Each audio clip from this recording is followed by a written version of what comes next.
Bonjour, j'ai le plaisir aujourd'hui et le grand honneur de rencontrer Marcel Lafaille. Merci Marcel d'avoir accepté cette interview, ça me fait énormément plaisir et j'espère que vous trouverez dans cette interview des clés pour peut-être des réponses à vos questionnements. Alors d'abord Marcel, on te connaît bien sûr comme la reine de la loi d'attraction, mais je pense que tu évolues maintenant vers l'envie d'apprendre l'entrepreneuriat, mais de façon aisée et d'utiliser la magie de la vie. Alors, cette interview, je voulais l'organiser par rapport à ton dernier livre qui est Entreprendre avec succès. Un livre très très dense avec énormément d'informations, beaucoup de jeux et beaucoup d'exercices, donc très très enrichissant. Alors, le but de ce livre, je pense, c'est d'apprendre à connaître et reconnaître sa valeur pour oser vivre l'aventure de son âme. Alors tout part du choix de l'ancien paradigme vers le nouveau et surtout en pleine confiance. Alors peut-être, bien sûr, cela demande des choix et des démarches. Peut-être peux-tu brosser en quelques mots le portrait de l'ancien paradigme et du nouveau? Alors, je résume toujours le fonctionnement de l'ancien paradigme à cette espèce de séquence qui est je fais quelque chose pour obtenir ce que je désire pour enfin être heureux ou heureuse. Et c'est le mode de fonctionnement de la société depuis très longtemps. Donc c'est imprégné dans nos cellules. C'est pour ça que nous sommes dans cette course des choses à faire. Beaucoup de personnes sont en burn-out parce qu'elles veulent, pour obtenir un résultat, faire un tas de choses. On leur dit aussi de faire un tas de choses. Et en plus, il y a la notion de performance qui est accélérée. Oui. On veut obtenir le résultat de plus en plus vite, mais avec nos seules forces physiques. Le nouveau paradigme, c'est plutôt le paradigme de l'être, c'est-à-dire je choisis déjà et je décide d'être heureux et bien ici et maintenant. Et avec ce choix-là, comme je suis déjà bien, j'obtiens plus facilement ce que je désire, n'importe lequel de mes désirs, selon mes croyances. Oui. Et éventuellement, en cours de route, j'agis parce que je me sens inspirée à entrer dans le mouvement. Et c'est vraiment ce passage entre les deux que la société est en train de vivre et qui explique que beaucoup de personnes quittent le monde de l'emploi, tous les systèmes qui sont basés sur l'ancien mode de fonctionnement, pour créer leur propre vie, leur propre activité, qui va répondre au nouveau paradigme, au besoin d'aller vers ce nouveau paradigme. D'accord. Une démarche plus difficile, tu penses, pour des entrepreneurs qui débutent? Pas du tout. Pas du tout parce que c'est une décision de nouveau. C'est une décision que vous prenez, soit de fonctionner dans l'ancien paradigme et qui explique aussi que beaucoup de personnes qui se lancent dans l'entrepreneuriat le font selon les modèles du monde de l'emploi, donc emmènent avec eux le mode de fonctionnement de la course à la performance, etc., de la croyance en la concurrence, la peur de la concurrence, du marché qui est trop petit, etc. Et ce que moi j'encourage les nouveaux entrepreneurs à faire, et les jeunes l'ont bien compris, eux ils sont dans l'être. Ils veulent se sentir bien avant tout, et à partir de là se sentir attirés vers telle ou telle passion qu'ils développent ensuite dans un emploi qu'ils vont créer selon leurs propres critères. Ça c'est vraiment vers cela qu'on va. Oui. Donc selon l'ancien paradigme, on pourrait dire que souvent on attend que le changement ou le bonheur viennent de l'extérieur, je pense. Quelle serait la première étape pour réaliser que c'est une erreur, attendre de l'extérieur? Tout simplement de voir que ça ne fonctionne pas. Oui. C'est-à-dire que, oui, attendre que les choses nous viennent, c'est dépendre des circonstances extérieures qui changent tout le temps. Vous n'avez pas de contrôle sur les circonstances extérieures. Donc, si vous attendez que les bonnes circonstances extérieures se placent pour pouvoir enfin oser être vous-même et vous dire « je suis heureux ou heureuse et j'ai obtenu les rêves que je veux réaliser », vous risquez d'attendre longtemps.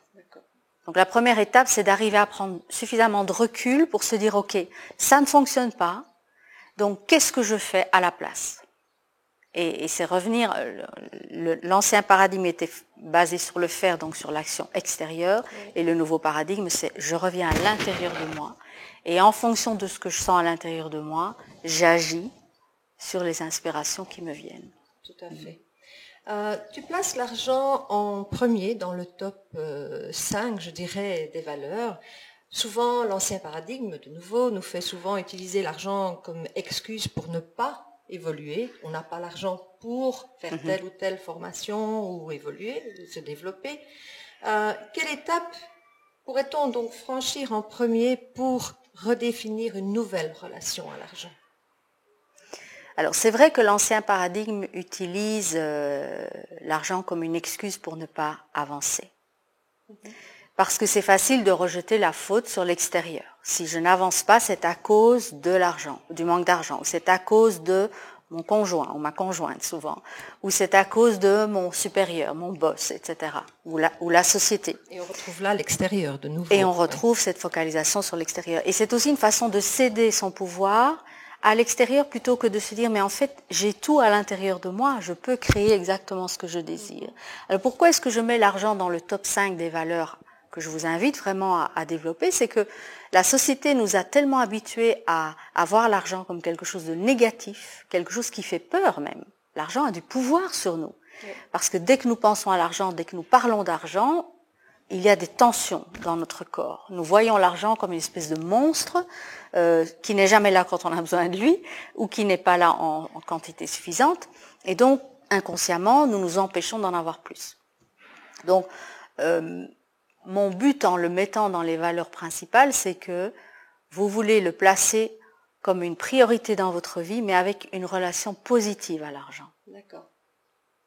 Parce que quand vous êtes apaisé dans vos relations, quelles qu'elles soient, pas seulement à l'argent, mais aussi avec un compagnon ou des enfants, etc., ou des clients, la paix qui s'installe dans ce domaine-là va vous rendre paisible dans tous les autres domaines de votre vie, et donc vous allez attirer plus facilement ce que vous désirez, et donc aussi l'argent. Oui, tout à fait, en effet. Tu es une femme entrepreneur, et tu formes d'ailleurs beaucoup de femmes et des hommes aussi. Est-ce que la difficulté est plus grande pour une femme de devenir entrepreneur? Je dirais peut-être pas au niveau technologique, au niveau de l'évolution matérielle. Les femmes ont en tout cas dans nos sociétés, les femmes ont les mêmes possibilités que les hommes. Au niveau physique, au niveau émotionnel, elles sont très très bien pourvues de qualité d'abondance et de qualité d'entrepreneuriat. Par contre, ce qui les freine, c'est leur mauvaise estime d'elles-mêmes. C'est vraiment la mauvaise image qu'elles ont d'elles-mêmes et le fait qu'elles ne se considèrent pas à leur juste valeur. Elles ont du mal à s'autoriser être qui elles sont et voir leur pouvoir en elles-mêmes. Et ça, je pense que ça vient vraiment de l'éducation, de la société, voilà, des générations précédentes. Oui. Dans tes diverses formations, les formations telles que AAA, que tu donnes via des formations virtuelles, dans tes formations telles que OSE, dans tes événements à Archamps, ou dans tes programmes de haut niveau d'accompagnement d'entrepreneurs, il y a une constante, ton bien-être. Ouais. Alors, je pense que pour toi, ton bien-être, c'est la clé de l'attraction. Quel conseil pourrais-tu donner justement à tout entrepreneur qui veut se lancer pour trouver au mieux et au plus vite son bien-être pour pouvoir attirer la vie qu'il a envie de mener en tant qu'entrepreneur? En fait, c'est un conseil pour tout le monde, pas seulement pour les entrepreneurs. Moi, je me suis rendu compte qu'à partir du moment où, dès le matin, je lançais l'intention de me sentir bien, que c'était mon seul but dans la journée, de me sentir bien, à chaque instant, ou en tous les cas, en être conscient le plus souvent possible. Oui. Ce seul but-là suffisait à dérouler le tapis rouge devant tous mes désirs. Ce n'est pas facile de se sentir bien à longueur de journée. Donc au début, ça m'a pris du temps. Il m'a fallu me rendre compte que je passais Je voyais le verre à moitié vide, la moitié de la journée, et le verre à moitié plein, la moitié de la journée. Donc à 50% de bien-être. Et puis j'ai décidé consciemment d'augmenter ce pourcentage de bien-être de jour en jour, en choisissant par exemple, dès que je prenais conscience d'une tension dans mon corps, je savais que j'étais mal. Et donc de me dire, tiens, à quoi je veux penser, ou qu'est-ce que je voudrais faire, ou qui j'aimerais contacter pour me sentir mieux. Et puis j'agissais là-dessus. Je m'étais trouvé aussi une image flash, qui était à l'époque l'image de ma dernière petite fille, qui était bébé. Et dès que je voyais cette image-là, hop, je me sentais mieux. Donc c'était vraiment cette intention de réalignement au quotidien, et d'heure en heure même, qui m'a permis à un moment de vraiment élever ma vibration vers une vibration de bien-être plus ou moins continue. Je suppose que c'est un peu comme un entraînement. Au début, il faut y penser, et puis il faut mettre des rituels en place, et puis petit à petit, tu sais plus vivre sans, et c'est de plus en plus. Bien. Eh bien, Marcel, je te remercie vraiment beaucoup pour cette interview. Alors, je rappelle le titre du livre, Entreprendre avec succès. Je pense qu'on le trouve sur Amazon et aussi en format Kindle. Lisez-le. Relisez-le. Il y a des chapitres qui vaut la peine de lire 2 ou 3 fois.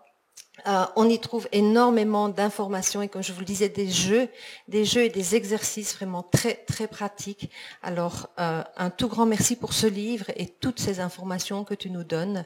Et bien, je te souhaite aussi de continuer de plus en plus vers le succès et d'aider le plus d'entrepreneurs possible à découvrir ce beau monde justement de l'entrepreneuriat.